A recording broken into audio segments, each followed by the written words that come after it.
When you partner with Axon, you immediately gain access to a full range of products and solutions designed to meet the complex needs of today's grower. We carry all major brands and sizes of tires and wheels. We specialize in large diameter wheels for large equipment. We have one of the largest OEM replacement wheel inventories in North America.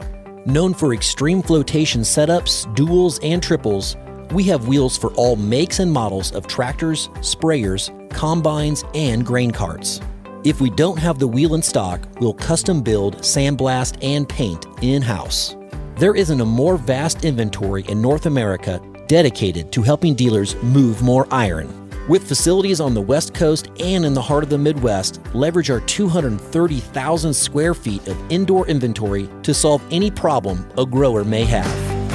Move more iron with Axon.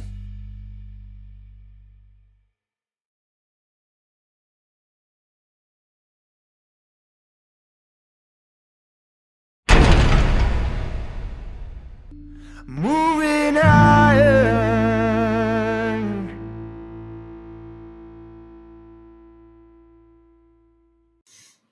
Hello and welcome to Moving Iron Podcast Markets with Chip Nellinger. Chip is with Blue Reef Agri-Marketing out of Morton, Illinois. He's nice enough to come on and talk about what's happening in the marketplace. Chip, how you doing, bud? Oh, doing well, Casey. Kind of looking out the window here. It's pouring down rain, so we areas of the Corn Belt really are kind of finishing out this growing season, just like the doctor ordered here. So yeah, it seems like the dry scare that we saw may have done some damage. We won't know what it looks like until we get corn in the bin, what that looks like. But it seems like the rains came in right about the right time, and that blast of really hot air that we had come through the Corn Belt was somewhat short-lived, very intense though for the little bit of time that was there. But I guess looking around your neck of the woods there in Illinois, Chip, what are your thoughts so far about what you see in the crop? Yeah, the crop looks really good from the road. But I am picking, and these rains we had some really good rains this past weekend. Midweek there was some rains. This isn't. I looked on the radar. This is kind of coming through the central part of the state, so it's not a huge area, but certainly really good rains. So this is going to help the beans out in a big way. Guys that are starting to walk some fields, and I'm starting to hear it more and more on the corn that. Yeah, that dry, we had like essentially 7-8 weeks of no rain in May and June. On top of that, we came into it really short subsoil moisture. And you're starting to hear more and more about, I'm only finding 14 around, some tip back, some shallow kernels. So that's why I think here in a couple weeks, when the Pro Farmer Crop Tour starts, that's always highly followed. And, everybody watches that with bated breath. This year is going to be, I think, maybe the most important of any of the tours, just because of the variability and everything we put this crop through, too dry, too wet, rain, no rain, hail, wind, you name it. We've thrown the kitchen sink at this crop this year in different areas. And I think that Pro Farmer Crop Tour is really going to give us some good flavor of is this tip back and 12 and 14 rounds common versus what you normally find 16 and 18 around, and if so, that's could be 20-30 bushels right there. So the plants look good from the road, but the question is, what did that dry June do to those to yield potential, if anything? And so I think that's what the market's trying to be asking itself, and it might take several more months to figure that out. Mm-hmm. Yeah, there's it'll be. I think this is one of the more because you look and see what's happening in the market right now. You've seen some. We've had this cascade of price over the last week and a half or so. Kind of showed up this last half week. We do have a report coming out today at noon, and that's going to change. This is the best way to put it. This is the one where the USDA grasps for straws when they're looking at this report, right? So that they do. So this is going to be a tell. So that more than likely they're probably going to come out and say, "Oh, it's going to be the best crop ever," because of what they're seeing out there without really any agronomic data to back it up. But like you said, this crop tour, the Pro Farmer Crop Tour coming up, is going to tell a good story as to what we see as an ending crop situation. Yeah, very much so. And to your point on this report today, the average estimate is for, bushel and a half, 2 bushel decrease on corn yields, and about I think 7/10 of a bushel decrease on bean yields. But they don't really have to do anything. So the market's kind of set up. Unfortunately, if they just kick the can another month, leave it unchanged, I think that disappoints the market a little bit, especially since we've kind of had a little bit of a bounce into this report.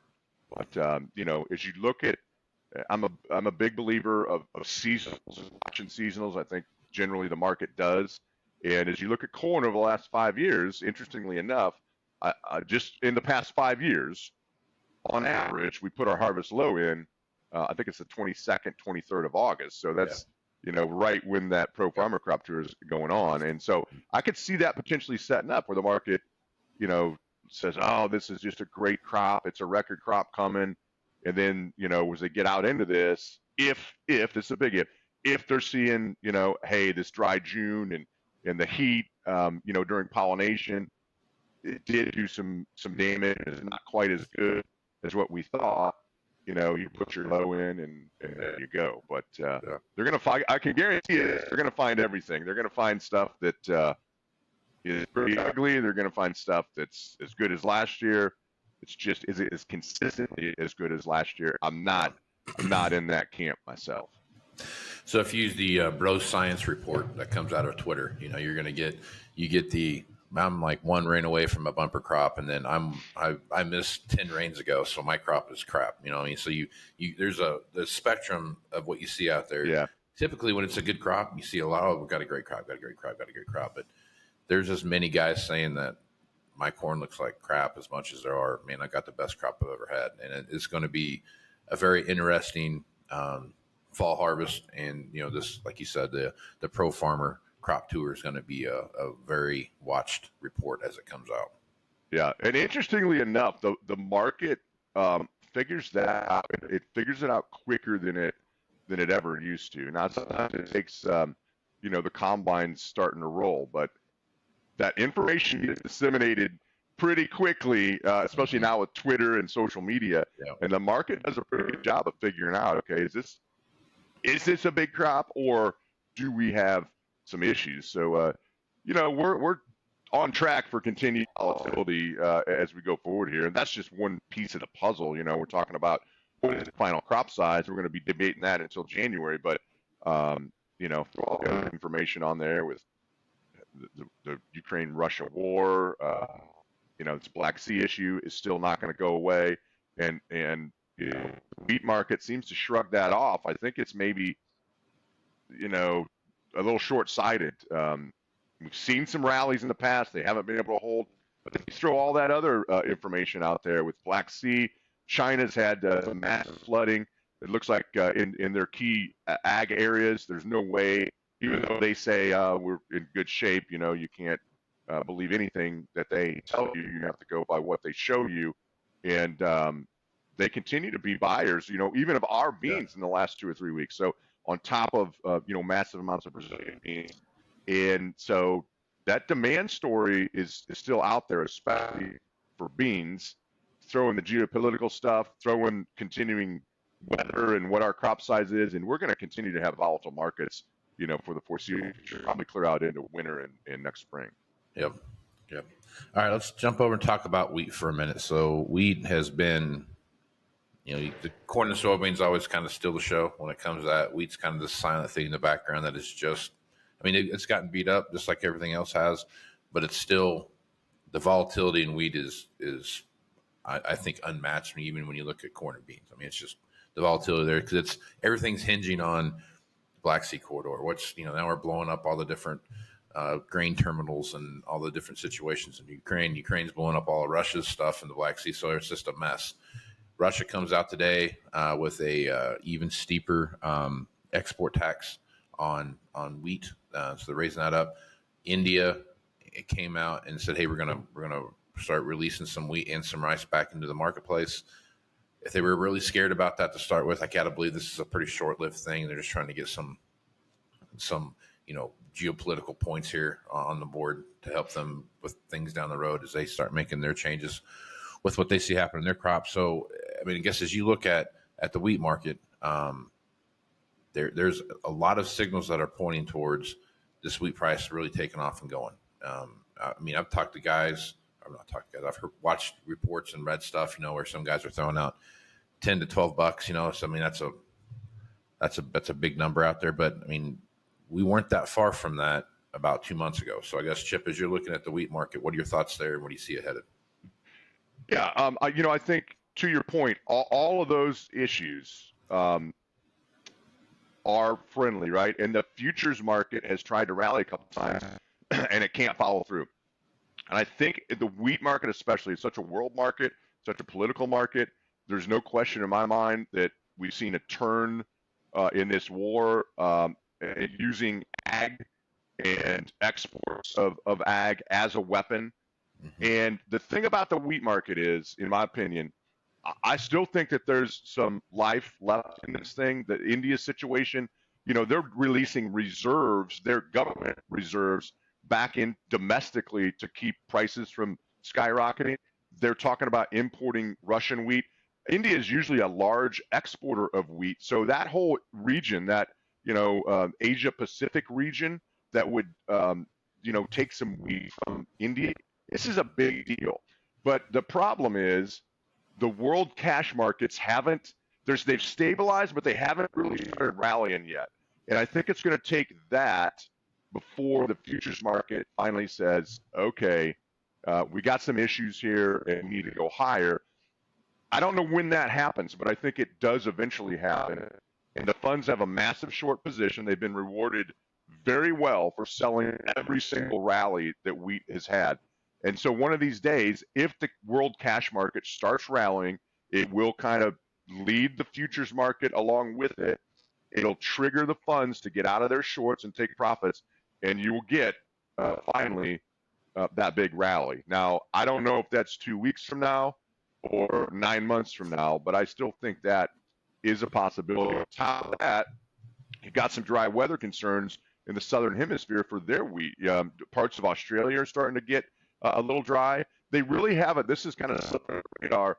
They really haven't fixed the drought situation in Argentina. Myself included, I thought, okay, they had a huge drought, worst bean crop they've had in, I don't know, maybe ever. They'll get fixed up during their winter. You don't hear much about that southern hemisphere in their winter, our summer. But they haven't really fixed much yet down there. And so they raise a fair amount of wheat. There's still issues, is my point, in the southern hemisphere. And it's just, I think, a matter of time before the world wheat markets kind of adjust higher to this Black Sea situation, to the India wheat export ban, and moves higher and triggers these funds out of their shorts in the wheat. If that happens sooner rather than later, that's another thing. Almost regardless of crop size on corn, it's going to drag corn along with it as well. So, beans play a part in corn and wheat to a lesser extent because of the spreads. It's not just all the world, but now there's these spreads between our corn and wheat, and beans and wheat, and corn and beans, that play into where prices have to go to, and it's really gotten complicated out here. But I guess at the heart of it, I still am hopeful that or expect that the world wheat situation tightens up eventually because of this Black Sea debacle that doesn't seem like it's getting any better, and it'll drag the futures with it. And at $12, I don't know. 10 could happen easy enough, in my opinion. But it's going to take the futures market saying, okay, the cash market is the real market. It's rallying. Now that's our signal that this is a real deal. Yeah. Okay. All right. Let's jump over and talk about the proteins for a minute. Hogs had a pretty good 2-week run. Saw some really good stuff there. A little, back and forth, but here of late, they're kind of back to the same old song and dance when it comes to the hog market. So I guess looking at that, Chip, what are your thoughts there? Potentially signaling a major top, right on time with the seasonal. We talked about seasonals in the corn market. typically this is right, essentially bullseye on when we see a top in the summer hog market. The cutout is showing some weakness here. Volatile trade yesterday. The thing that hit me yesterday is watching hogs trade. Bad day the previous day. They were down 130 to 150 yesterday. They ran almost back to unchanged. You thought, okay, maybe that was it. And then 20 minutes later, they're back down 125 in the October contract. There's still a lot of selling in there. The funds are long, and we're at the time of a seasonal top. So, potentially it could be playing right into the way we normally trade hogs in the third and fourth quarter. And that is pretty ugly trade in here. If the cash market has topped and the cutout continues to drop, there could be continued downside, especially in this October contract. I think it's entirely up to the cutout and the cash market. If it follows a normal seasonal, we've probably seen the top. If it's going to be something weird and counter seasonal and this strong hog cash market stays where it's at, there's too much of a discount in the October, and it's going to have to rally a lot. But right now, I think it's tipping you off that maybe we've kind of seen that seasonal top in the cutout. Yeah. All right. Cattle side. It's the same thing, kind of back and forth. We've seen some big dips here over the last couple of weeks. We've seen some movements. We were banging up against a really high ceiling there for a minute. But looking at the cattle market now, what are your thoughts? I think more of the same. Again, we're kind of at that time frame on the calendar where we can kind of slide into October and November, but we're so disrupted with the supply. It's pretty well publicized. We're essentially sitting here at all-time highs. Tightest numbers on the cattle herd than we've had since the 50s or 60s, and that takes a while to fix. So it seems like every break gets bought. Now, demand, we've talked about that a lot. Have we started hurting demand? So the domestic consumer here is a big part of that. But, right now it looks like, hey, don't fix what's not broken. Every dip gets bought. The cash market's kind of holding in this 180 or slightly above. So as long as cash kind of holds in this 180 range, give or take a couple bucks on either side, I think that every break will continue to be bought in the cattle market. If you see a 2-3 week period where the packers finally are able to break the cash market significantly, could probably open up a healthy break. But even then, I don't think that it's something that you can say we've fixed this, right? It takes months, if not years, to kind of get our cattle cycle back to normal after this 2-year drought they had. Right. All right. One more thing. As you look at the energy marketplace, oil has finally broke out of the 70s and it's into the 80s, and it's kind of bounced around that 79 to 82, 83 line, which took forever. I mean, basically it was 72 to 76 is kind of where it lived for about most of 2023. So as you're looking at the energy market now, we've kind of broke past that 70 mark. Is the 80s where we're going to live at for the other half of 2023, and then look at something different going into 24? It looks to me like the 80s could be something we're going to have to get used to. I think that it's possible that you could even push crude oil up into the low 90s, $92, $94 range. I don't know that we've got to go to 110, 120. The problem is, we just had an inflation report. It is cooling a little bit, but it's like 3%. This isn't going to help that cost any, right? So if you keep it even in the mid 80s, it's like it's not that good of a deal for the entire economy, and it's our own doing. We could have a whole half-hour podcast on this. We've talked about it. We screwed up and didn't, replenish the strategic reserve. We're going to pay the price for it. Saudi Arabia knows it. The rest of the world knows it. And they're going to stick our nose in it right now. So it's unfortunately, I think the 80s is going to get used to, and possibly into the 90s. Yeah. The best trade ever could have been made in the history of trades. And it absolutely happen. It would have been. It would have been. And but it'd have been that one assumes, for like that assumes they wanted to do it in the first place, and I'm pretty sure that was never even behind closed doors part of the talks. Yep. In finance classes all over the collegiate world would have been talking about this forever, but no, it didn't happen. So, yeah. Yes. Anyway, I'm biting my tongue, Casey. That's frustrating. All right, man. All right, Chip. I think that's a good place to stop. Folks want to reach out to you, get more information about what you're doing over at Blue Reef Agri Marketing. What's the best way to do that? Yeah, best way is just call our office here in Morton. It's 309-550-7213.